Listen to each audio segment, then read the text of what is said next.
ప్రపంచం, నేను మీ హేమమాలిని. మరి ఇవాల్టి సినీ ప్రపంచంలో ఏమేమి అప్డేట్స్ ఉన్నాయో ఇప్పుడు చూసేద్దాం.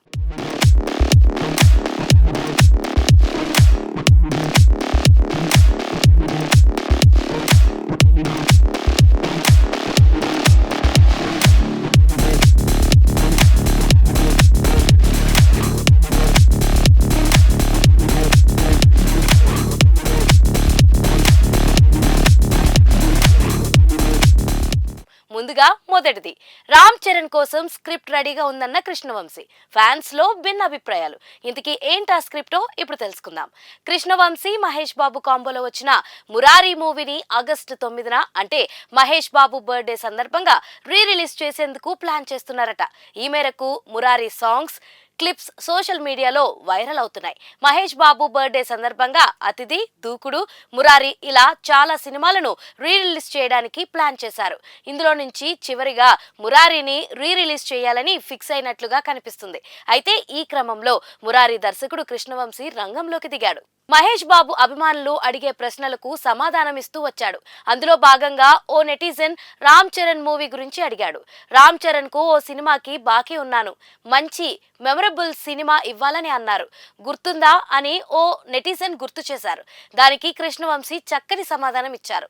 నాకు గుర్తుంది సార్, నేను ఆల్రెడీ రెడీగానే ఉన్నాను, సూపర్ ఐడియా ఉంది, స్క్రిప్ట్ కూడా రెడీగానే ఉంది, రామ్ చరణ్ గారు టైం ఇవ్వడమే ఆలస్యం అన్నట్లుగా కృష్ణవంశీ రియాక్ట్ అయ్యారు.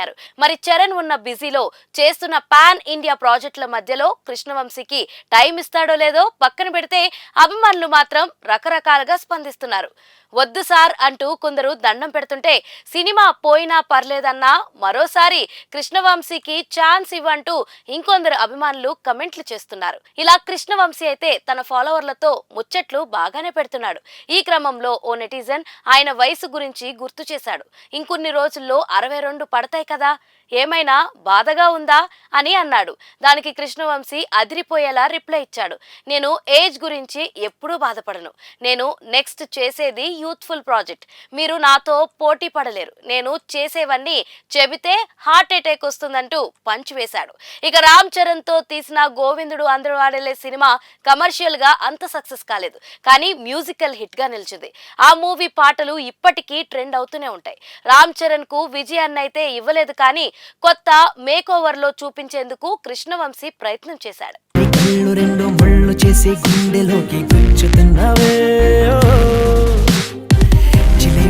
మన సినీ ప్రపంచంలో నెక్స్ట్ అప్డేట్, కన్నప్ప విడుదల, వేడెక్కుతున్న డిసెంబర్.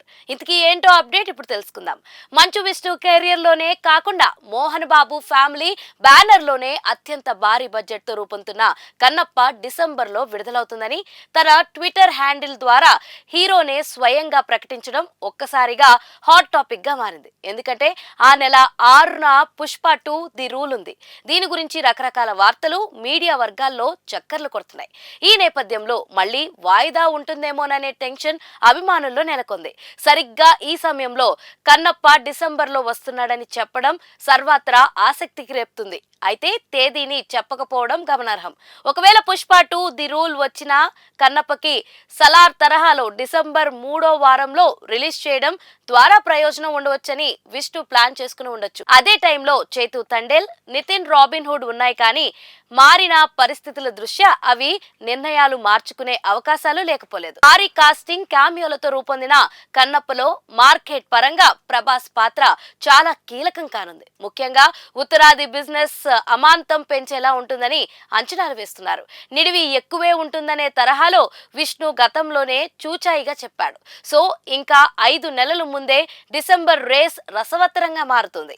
బయటికి చెప్పలేదు, కానీ బాలయ్య 109 కూడా అదే నెల వైపు చూస్తున్నట్లు ఇన్సైడ్ టాక్. అదే జరిగితే పోటీ మరింత టైట్ అవుతుంది. అయినా కర్చీఫ్లు వేసుకోవడమే కానీ పాన్ ఇండియా సినిమాలు ఖచ్చితంగా మాట మీద ఉంటాయన్నా మాట మీద ఉండలేని తరుణాల్లో కన్నప్ప, పుష్ప 2, గేమ్ చేంజర్ ఇవన్నీ గ్యారంటీ ఇవ్వలేని సిచ్యువేషన్స్ లో ఉన్నాయి. డిసెంబర్ చెప్పేశారు కాబట్టి దానికి అనుగుణంగా కన్నప్ప ప్రమోషన్లు వేగం పెంచాల్సి ఉంటుంది. వరుసగా ఈవెంట్లు, లాంచ్లు ఉండేలా మంచు బృందం ప్లానింగ్ లో ఉంది.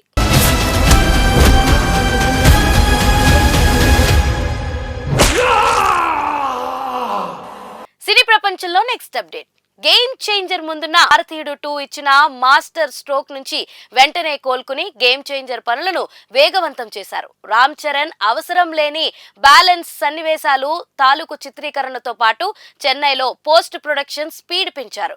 ఫైనల్ కాపీ సిద్ధమయ్యాకే రిలీజ్ డేట్ గురించి మాట్లాడతానని చెప్పిన శంకర్ నిర్మాత దిల్ రాజుకు సైతం ఎలాంటి తేదీ చెప్పలేదని సమాచారం. పాన్ ఇండియా మూవీ కావడంతో ముందో డేట్ అనుకుంటే దానికి అనుగుణంగా ప్రమోషన్లు సిద్ధం చేయాలని, కానీ ప్రాథమికంగా ఒక నిర్ణయం తీసుకోవడం అవసరం. ఇప్పుడు 3 మార్గాలు ముందున్నాయి.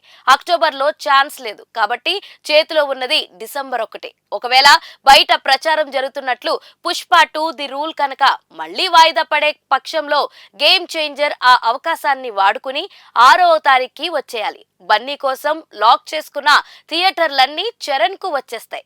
లేదు సుకుమార్ టీం చెబుతున్నట్లు ఎట్టి పరిస్థితుల్లో పుష్ప 2 పోస్ట్ పోన్ లేదు అనుకుంటే గేమ్ చేంజర్ డిసెంబర్ 20 బరిలో దిగడం మంచి ఆప్షన్ అవుతుంది. ఇప్పుడు నాగ చైతన్య తండేల్ తప్పుకుని నితిన్ రాబిన్హుడ్ అంతకన్నా ముందు వచ్చే ఆలోచనలో చేస్తుంది. కానీ ఇదంతా సులభంగా తేలే వ్యవహారం కాదు. ఇంకోవైపు 2024 సంక్రాంతికి గేమ్ చేంజర్ ని దింపే ఛాన్సులున్నాయి. ఎందుకంటే ఆల్రెడీ వెంకటేష్, అనిల్ రావుపూడి ఆ సీజన్ లక్ష్యంగా పక్కా ప్లానింగ్ తో ఉంది. పైగా ఇది దిల్ రాజు సినిమానే.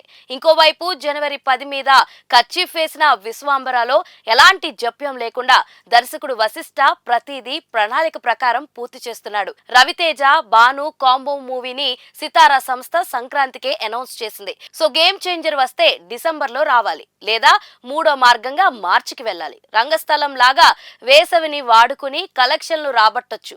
ఈ సస్పెన్స్ ఇప్పట్లో తీరి అప్డేట్. చిన్న సినిమాల పోటీలో డార్లింగ్ డామినేషన్. ఇంతకీ ఏంటా వివరాలో ఇప్పుడు చూసేద్దాం. ఈ వారం విడుదల కాబోతున్న సినిమాల్లో డార్లింగ్ ఒకటే చెప్పుకోదగినది. ప్రియదర్శి, నవా నటేష్ జంటగా నటించిన ఈ ఎంటర్టైనర్ ని హనుమాన్ నిర్మించిన ప్రైమ్ షో సంస్థ అందిస్తుంది. ఒక రోజు ముందే పలు చోట్ల ప్రీమియర్లు వేసేందుకు సిద్ధపడడం చూస్తే కంటెంట్ మీద మామూలు నమ్మకం కనిపించడం లేదు. నాని అతిథిగా ప్రీ రిలీజ్ ఈవెంట్ చేశాక ప్రేక్షకుల దృష్టి దీని వైపుకు మళ్ళింది. మామూలుగా ఓపెనింగ్స్ ఫుల్ చేసే రేంజ్ ప్రియదర్శికి లేదు. కానీ టాక్ బాగా వస్తే జనాన్ని రప్పించుకోవచ్చని బలగం నిరూపించింది. కాబట్టి ఇది కూడా అదే తరహాలో హిట్ కొడుతుందన్న నమ్మకం తనలో ఉంది. ఎల్లుండి డార్లింగ్ కి చాలా సానుకూల అంశాలు ఉన్నాయి. మొదటిది కల్కి 2898 ఏడి సునామీ తర్వాత బాక్స్ ఆఫీస్ కు ఏకంగా 3 వారాల గ్యాప్ వచ్చేసింది. మధ్యలో రిలీజ్ అయిన భారతీయుడు 2 ఆల్రెడీ డిజాస్టర్ కావడంతో గ్రౌండ్ ఖాళీ అయిపోయింది. 20 రోజులు దాటుతున్న కల్కి కలెక్షన్లు స్ట్రాంగ్ గా ఉండడానికి కారణం ఇదే. పాజిటివ్ టాక్ వచ్చి ఉంటే కథ వేరేలా ఉండేది. కానీ కమల్ హాసన్ కెరియర్ లోనే పెద్ద ఫ్లాప్ నమోదైపోయింది. సో డార్లింగ్ కనుక డీసెంట్ నుంచి చాలా బాగుందనే టాక్ వస్తే చాలు, వసూళ్లు ఆశించవచ్చు. నిర్మాత నిరంజన్ రెడ్డి మంచి థియేటర్లు వచ్చేలా ప్లాన్ చేసుకుంటున్నారు. హైదరాబాద్ తో పాటు పలు చోట్ల స్పెషల్ ప్రీమియర్లు జరగబోతున్నాయి. వీటి టాక్ కీలకం కానుండడంతో ఖచ్చితంగా అది ఉపయోగపడుతుందనే నమ్మకం మేకర్స్ లో కనిపిస్తుంది. పోటీగా Pekamedalu, the birthday boy, just a minute, crime files లాంటివి విడుదలవుతున్నాయి. కానీ ఉన్నంతలో బజ్ ఉన్నది డార్లింగ్కే. ఇస్మార్ట్ శంకర్ తర్వాత 2-3 సినిమాలు చేసి హెల్త్ ఇష్యూస్ వల్ల గ్యాప్ తీసుకున్న నభా నటేష్ ఈ సినిమా సక్సెస్ పట్ల చాలా కాన్ఫిడెంట్ గా ఉంది. అశ్విన్ రామ్ దర్శకత్వంలో భార్యకు స్పిరిట్ పర్సనాలిటీ ఉంటే ఏమవుతుందనే పాయింట్ తో డార్లింగ్ తీశారు. నీ పిల్లం నిన్ను కొట్టొచ్చు, నా పిల్లం నన్ను కొట్టొచ్చు, కానీ నీ పిల్లం నిన్ను కొట్టి నీ ఫ్రెండ్స్ కూడా కొట్టుడేంద్రా? ఇది ఏ డైరెక్టర్ చెప్పలే. సో చూసారు కదా, ఇదండి ఇవాల్టి సినీ ప్రపంచం. మరొక ఇంట్రెస్టింగ్ అప్డేట్స్ తో మళ్ళీ కలుసుకుందాం. అప్పటి వరకు చూస్తూనే ఉండండి పురా local. This is your Hema Malini signing off. Bye.